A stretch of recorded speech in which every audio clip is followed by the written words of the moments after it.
Well, good morning, everyone. Thank you so much for joining us. Before we start, we'd like to have an acknowledgement of country, and we would like to acknowledge the traditional custodians of the land on which we are working and meeting today, because being virtual, we're from everywhere. And we'd like to pay respects to elders past, present, and emerging. And we would like to extend a very special welcome to any Indigenous Australians who are joining us for this morning's event. So for those of you who may not know, we are today celebrating for our club World Earth Day.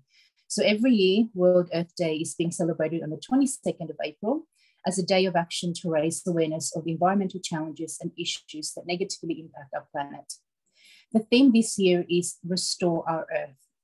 So our club is very delighted to host Sian and Amy Bateman, and the founders of Pleasant State, a Profit for Purpose B Corp certified Australian household brand that came to life during the pandemic. Their mission is to provide locally manufactured, ethical, non-toxic household cleaning products and remove single-use plastic products from landfills in our oceans. We'd like to welcome Sian and Amy now to share their story with us. Welcome. Actually, before, Olivia, before Amy and Sian start, would you be able to just welcome, for some of our guests who've never been to a Zonta event before, a little bit of story about Zonta and what Zonta actually does? Yeah, sure. Thank you. Thanks, Maria. So for those of you who don't know, Zonta International is a leading global organisation of professionals empowering women through service and advocacy. We have over 25,000 members across the globe in about 1,200 Zonta clubs across 61 countries, and we're working together to improve the legal, educational, health and professional status of women and girls. So we stand for women's rights. We advocate for equality, for education, an end to child marriage and an end to gender-based violence. We're looking to expand opportunities for women and girls through our international education programs and service projects. And we've been doing this for over 100 years. Our work commenced when a very small group of amazing pioneering women came together in Buffalo, New York, with a vision to help women realise greater equality while using their individual and collective expertise in service to their community. So we do focus on empowering women. We find joy in doing that together in a supportive community of like-minded professionals from diverse countries and cultures.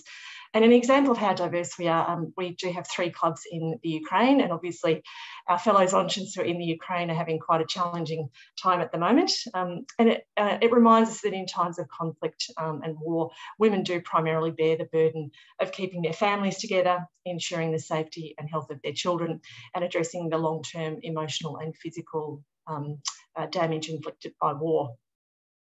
So why are we interested in Earth Day? Why are we interested in recognising and celebrating the women that we're about to hear from? Well, we obviously want to protect the Earth's natural resources, and we want to raise awareness around climate change because we know that climate change and gender inequality are linked. We know that where there's increasing greenhouse gas emissions, they do cause global warming, and that's triggering quite extreme weather events, as we've seen in our own country. That causes major social disruption as millions of people can be displaced. And of course, social disruption magnifies existing inequalities, which includes gender inequality. I would like to recognise the Zontians who are in District 23, who have really kick-started the thinking and the conversation across Zonta through their initiative called Zonta Says Now, and I'll put the website link into the chat function in just a moment, because this is really saying we need to join the dots between gender equality and climate action, and we've got to work together to try and reduce those emissions and close the gender gap as well. So we think that supporting action on climate change will support our advocacy and our work to create a gender equal and sustainable world. So that's us in Zonta, and it's great to have all of you join us this morning. So now it's my pleasure to hand over to Amy and Sian. Good morning, everyone. I'm Amy Bateman. I'm the CEO and co-founder of Pleasant State. We're dialing in from Gubby land on the Sunshine Coast. It is sunny today, but we've had a lot of wet weather, like a lot of Eastern Australia, except for Melbourne. Melbourne's been having a good time this summer, but they probably deserve it. I'm going to throw to Sian to do a bit of an intro around Pleasant State.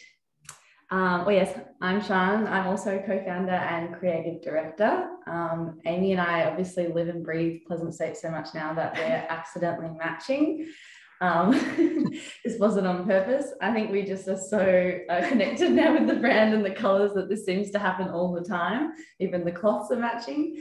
But yeah, so we're both the co-founders of Pleasant State, and we create concentrated cleaning bars that dissolve in water to make cleaning products. So think a Barocca, but for cleaning.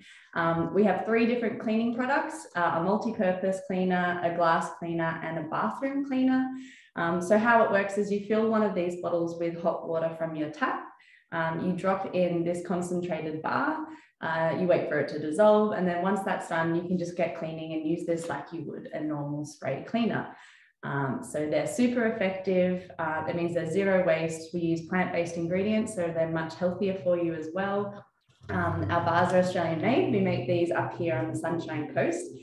And our bottles are also, as you can tell, ridiculously good looking, which is very important.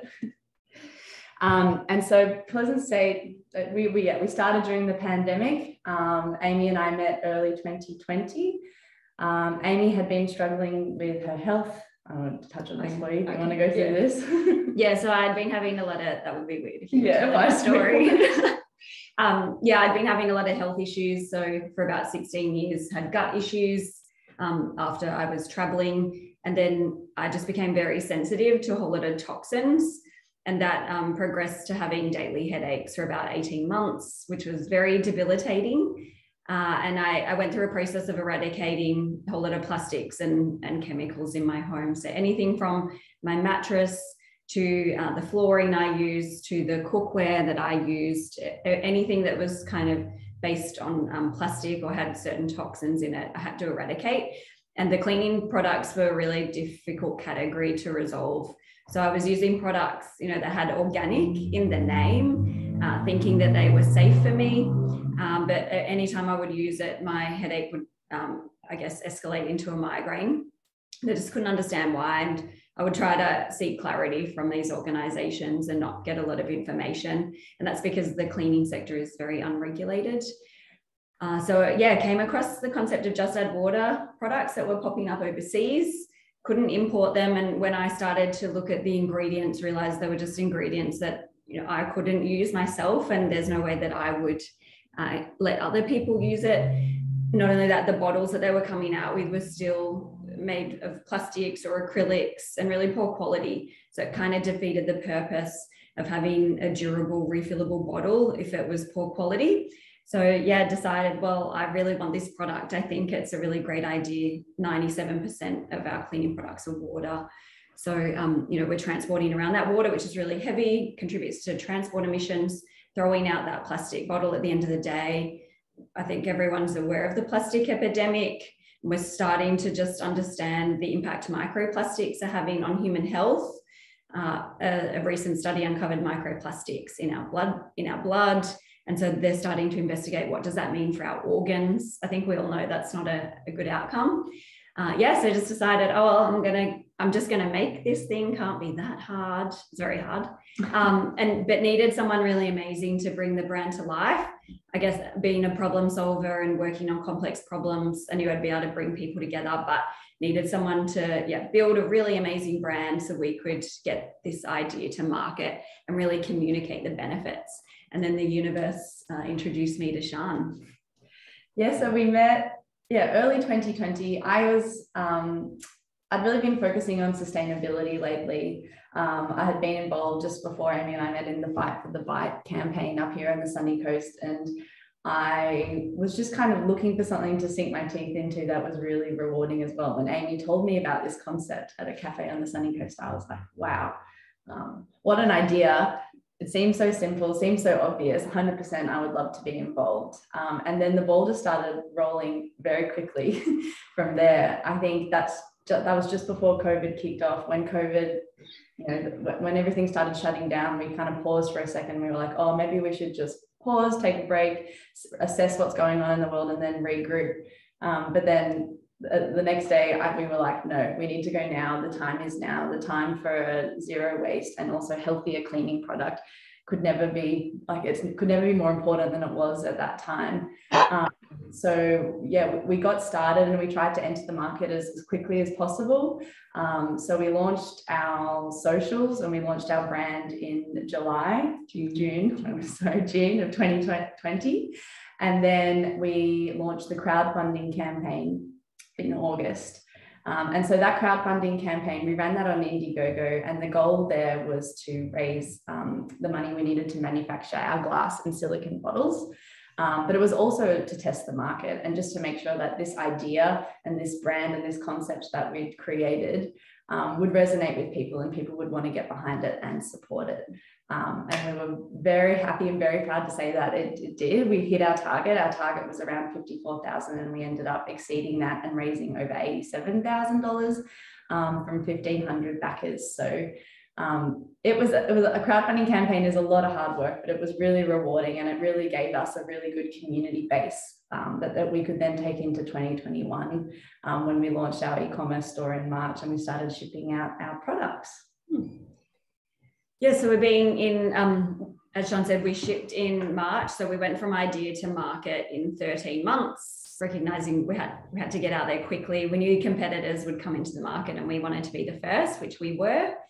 And yes, in 2021, we managed to get into over 12,000 Australian and New Zealand homes, saved over 50,000 single-use plastic bottles from ever being produced, and donated over $10,000 to our charity partner, Take 3 for the Sea. We also had kicked off our B Corp certification towards the end of the year. So we leveraged B Corp, which sets the highest standards for environmental, social, and governance measures. So we leveraged that model from the get-go to build the ethical foundations of Pleasant State. And so to go through B Corp and achieve that certification in February this year was a really proud moment for us. Yeah, I'll stop there and yeah, open to questions, Maria. Oh, amazing story and journey so far, Amy and Sian. I had one question for the group and also for me personally, producing locally manufactured products from Australia. Could you talk us through what that journey was like, especially during the pandemic when everyone's supply chains were completely locked down? How did that happen for you and how hard was it really? Definitely. Yeah, so I think I've always really been interested in ethics and sustainability and trying to create jobs locally and supporting local manufacturing. I think we all recognise as well, Australians are really keen to buy local, to support our local communities. So from the get-go, it was just one of those things that we committed to as a team to do as much as we could locally. So it wasn't even an option to sort of import anything, mainly because the options overseas as it related to the actual concentrated element, a lot of them are tablets. And so with tablet manufacturing, you have to introduce some nasty ingredients to bind everything in the tablet press. So that, hence all the international options weren't really viable for us. So I think how it started was just thinking, okay, well, we need someone to formulate this for us. So I just always start with, what are the problems I have to solve? What are the questions I have to ask?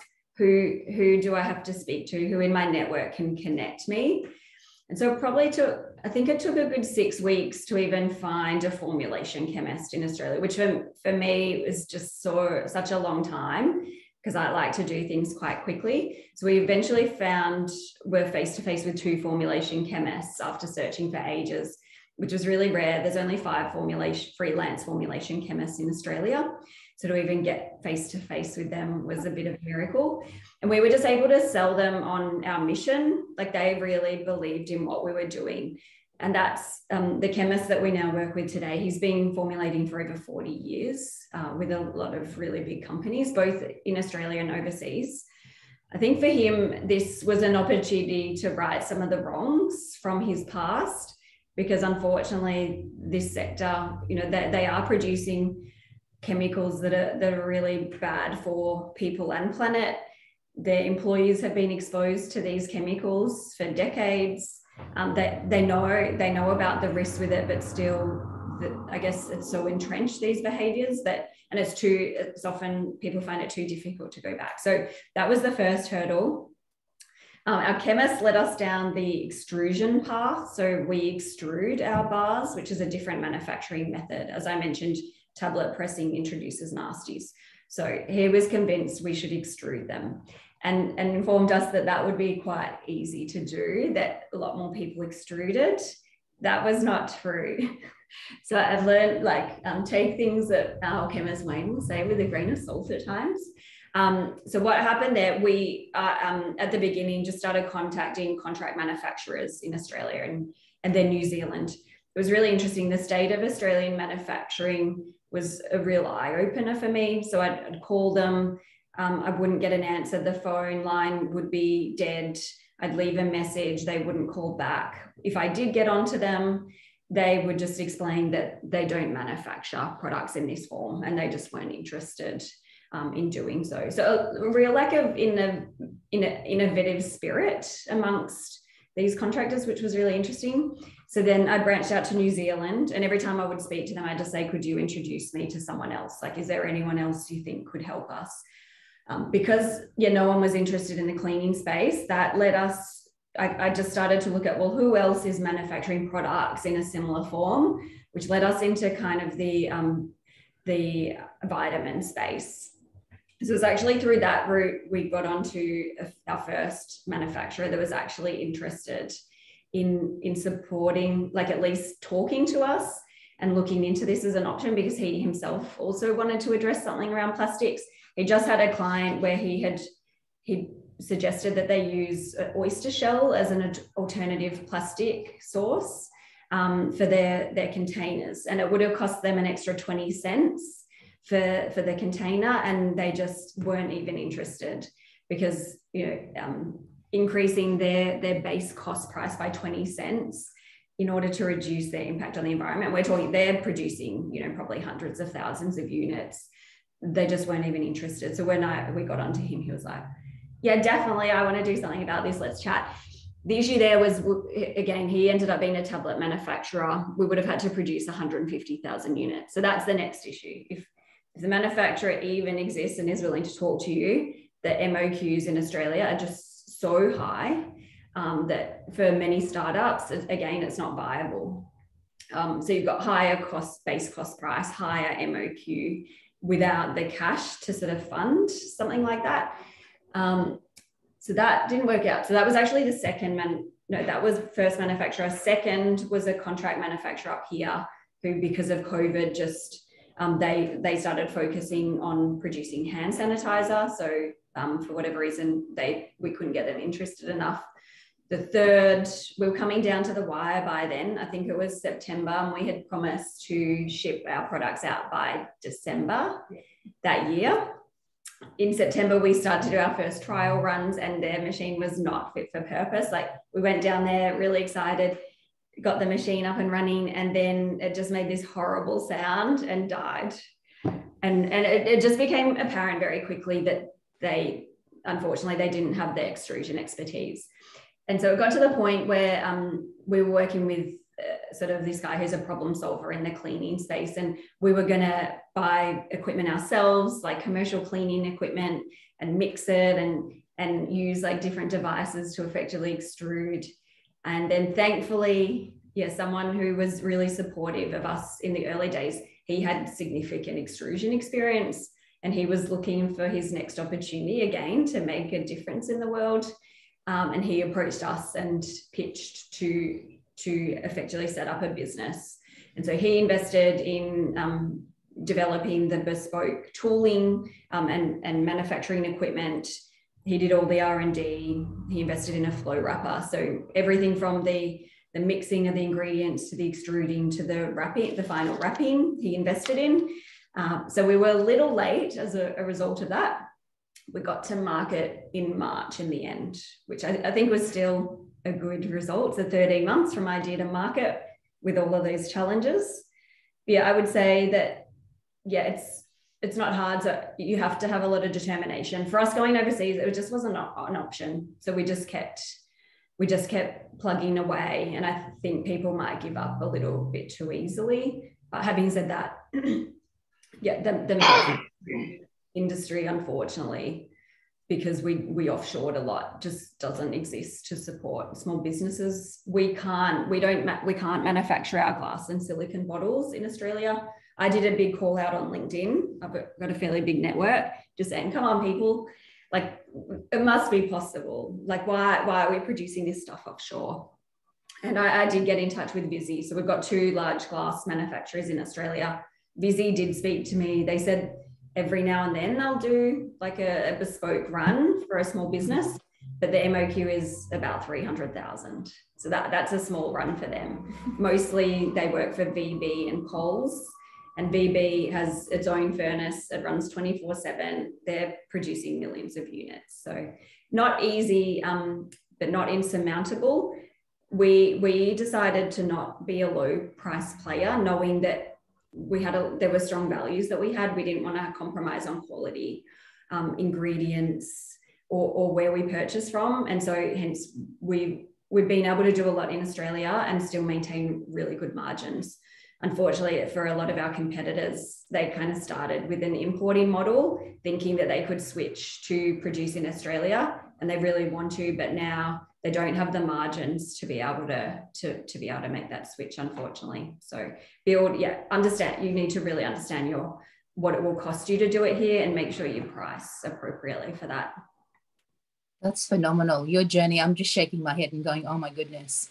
I'm sure. Thank you so much for giving us the lowdown, the real lowdown on what it's like to be an ethical, Australian company wanting to support local jobs and manufacture in Australia.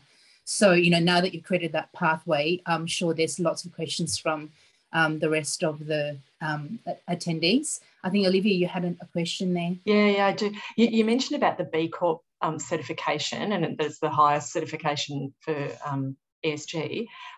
What are they actually acknowledging you for when you get that certification? So for people like us who are buying products, when we see that, what should it be telling us? Yeah, that's a really great question. So what B Corp does is, across the full, I guess, end-to-end life cycle of a business, they have certain criteria for businesses that they consider to be best practice standards. So that's anything from your governance, so things like ensuring that in your actual constitution for the business, you're really clear that you are a for-purpose entity, that you're here to make a bigger impact, and that's a long-term commitment. And the intention of that is so that even if the business kind of goes through an exit, then the new shareholders have to maintain that impact focus. In the governance section also has criteria around transparency with your broader stakeholder group. So that's not only transparency around your financials and your impact internally to your board, but also to your broader community. It has criteria around suppliers. So this is one that I really love. There's a best practice standard is to source 80%. So this is based on your actual cost. So cost of your goods, 80% is local to your business. Local being, we first look as close as possible to our headquarters. So for example, Ian's on the call today. Ian, you might want to mute at some point, but Ian, Ian's an example of, we needed someone to provide financial advice to us. So Ian is really experienced as a treasurer. So we, rather than, going out to market and finding people internationally that might work with startups, we always start as close as possible to home. And so Ian, he has an office on the Sunshine Coast.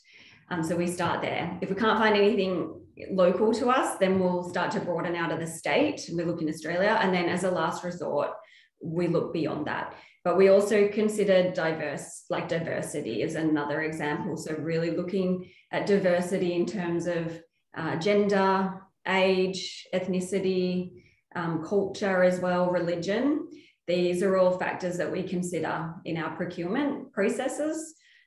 So when we were looking for a lawyer, for example, it came down to 2. One was Sunshine Coast based, one was Brisbane. I went and had a really good look at, who's in their staff. And the Brisbane one, while they were really great and had all the capability, you know, they were all white, like old white men in the senior leadership positions. So they had some women who were junior. And so at the end of the day, the Sunshine Coast one, they had way more diversity. That was just so clear. But we're, again, back to that transparency piece. I went back and was really honest and open about why we made that decision and sort of encouraged them to start to reflect on that. Yeah, anything through to employees. So, you know, making sure you pay fair wages. A lot of startups will do the whole, you know, pay people a lower rate and then, you know, have all these fun things in the office, like pool tables and, you know, vouchers and stuff to make it seem like that, you know, well, there's all these bonuses. We don't do that. We make sure that we pay people really fairly. We often, this is unfortunately a product of being a woman. We don't, you know, I see it often, we don't value ourselves as much as men. We kind of discount ourselves. So we often we work with young women in our team. They'll often come to us and you know, when you ask them what they're sort of looking for to make sure it's in the right ballpark, you'll find that they definitely are undervaluing themselves. So we make sure that we like assess the market and then make sure we pay them what is fair rather than what they've asked for. Even though, you know, that from a cost saving perspective, that's great, but that's not the right thing to do. Yeah, anything through to packaging, you know, making sure reduce waste, reduce transport emissions. So there's a really strong environmental element, community, 2%. The best practice is 2% of your sales are donated to charitable enterprises. So we talk about 2% of sales or 20% of profits because out in the community, not everyone understands the difference between sales and profits. But we do donate. We're not, even though our management accounts for the bank will say we're profitable, right, Ian? Because a lot of the branding stuff that we do, we actually turn that into an asset. But we're not profitable by any means. Like, we're a growing business, and yet still we're donating 2% of all our sales to charity, which, you know, that's still quite significant for us being a startup. Yeah, so it really, like, it covers so many areas. It's really detailed. It really is a great way to make sure you continue to make really ethical decisions as you grow. Anytime we'd go and speak to a supplier, it was really interesting. They would pull out their book, like a packaging supplier, and start with their lowest price option, because that's what everyone is used to. They just want all their inputs to be as cheap as possible. They don't consider that there's an environmental or a social cost to that. And so I would change the conversation and say, no, let's talk about your best option, like which is the most sustainable, which one has the least toxins. Because at the end of the day, they call it in economics, there's negative externalities. So there's a cost at some point. It's just, if it's cheap up front, that cost is borne by the end consumer or the environment or, you know, our turtles. So we're very aware of what those costs are, and we absorb them up front and make sure that we're reducing that or taking that on ourselves. Yeah, so they set very high standards. It's really difficult to get B Corp.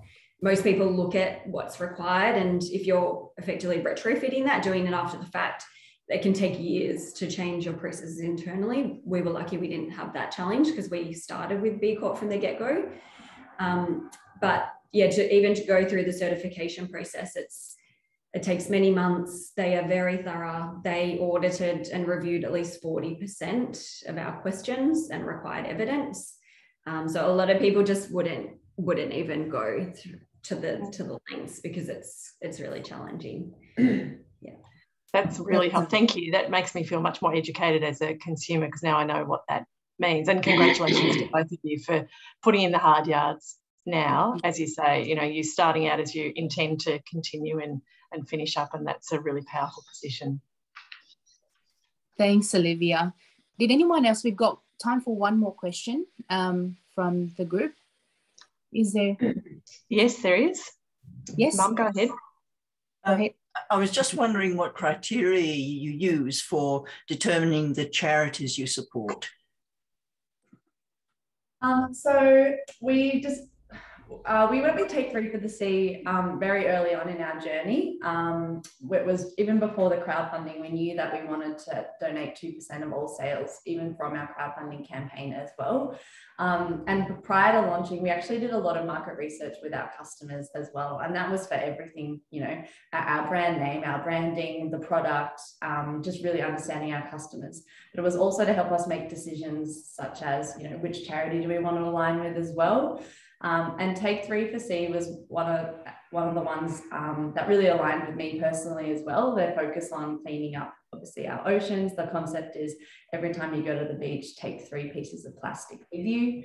They've got a really broad reach. They've got a large audience, and a lot of people are really engaging with their content, and they do a lot of education and work in the community and schools as well. So they were one of the charities we put to our customers, with a number of others in the sustainability space. And yeah, in this case, we let our customers guide us, and they essentially voted, and it was a resounding call for Take 3 for the Sea, because that aligned with our customers too. So that's why we went with Take 3.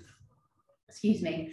But at the same time, our plan is this year is to broaden that as well and look into other areas.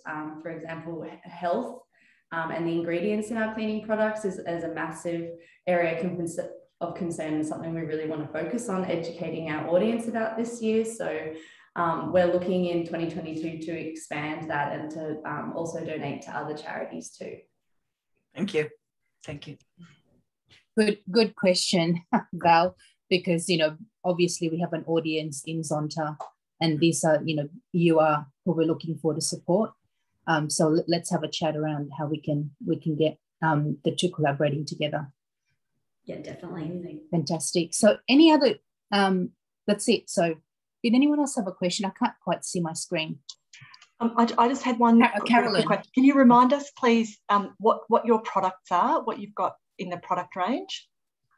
Yes, so there's at the moment 3 cleaners. We've got a multi-purpose cleaner, a bathroom cleaner, and a glass cleaner. So they each come with, so there's obviously the concentrated bar that is, when diluted, creates the cleaning solution. So there's multi-purpose, bathroom, and glass. But they also come with matching microfiber cloths that you can use at home that are really effective. They've also got the bathroom and multi-purpose have a scratchy corner for those hard to clean spots. But then also very exciting news, we are about to launch 2 new products. So we're currently running a pre-order campaign for a new Just Add Water dishwashing detergent, and also a foaming hand wash. So we launched that pre-order a couple of weeks ago, and we've already sold close to 900 of those kits. And our target is, which is very exciting. And our target is 1,500 kits before we launch in June. So yes, it's been going really well. But we're very excited to help people reduce more toxins and more plastics at home with 2 new products. Our customers have been asking for these products for quite a while now. So the demand is high. And yeah, we'll be the first in Australia to be launching these products in a concentrated bar form as well. Amazing. We just have one last one. Carolyn had her hand up for a while. Carolyn, are you still there? Look, I just want to know the end result. How's your health? Oh yeah, that's a good one.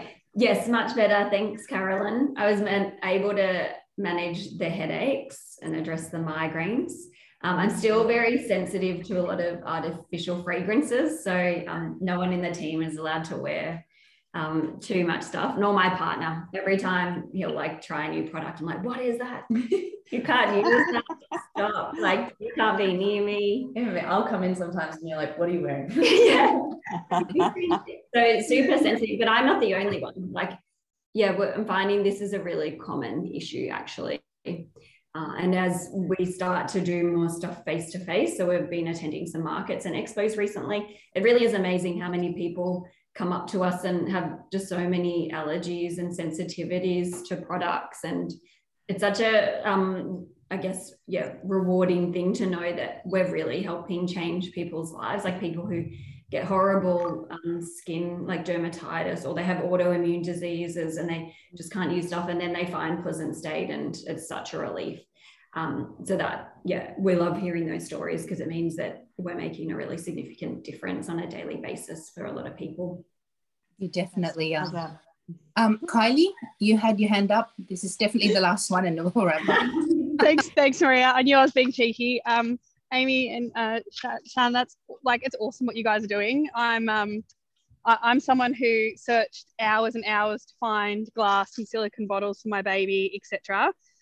Although regretfully, he now has plastic because he's a toddler, and we smashed 4 glass bottles at $20 a piece before I went, okay, sometimes you're gonna have plastic. But it did make me think, for your bottles, how sort of resilient are they from breakage, and are they like a safety glass when they break?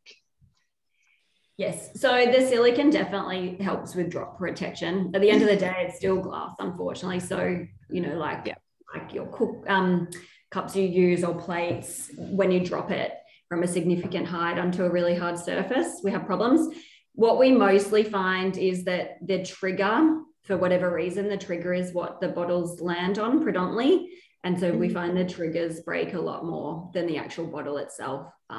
We weren't able to use the borosilicate glass, which is the, I guess, the extra hardy one. But yeah, again, mostly the silicone provides heaps of drop protection, and the trigger largely breaks, but I can't guarantee all the time that it'll be fine. So that's awesome. I'm being very cheeky, Maria. I was also, you mentioned going to some face-to-face events lately. Are there any kind of, for people who kind of want to join the cause around less plastic and more environmentally products, are there any particular events that you would recommend to find other small business people like yourself? And, you know, where will we see you guys? Where will we find other businesses like you? Yeah, that's a really great question. So yeah, we've got, where are you based, Kylie? Oh, sorry, muted, Sydney, sorry, muted myself, sorry. Okay, fantastic. So we've got, there's an expo in June. I don't know if it's just a trade expo though. I can check that out. Maybe Maria, if you have Kylie's details. We'll share those details. Yeah, we're coming to Sydney for a Naturally Good expo, which is a whole lot of health, natural wellness kind of products.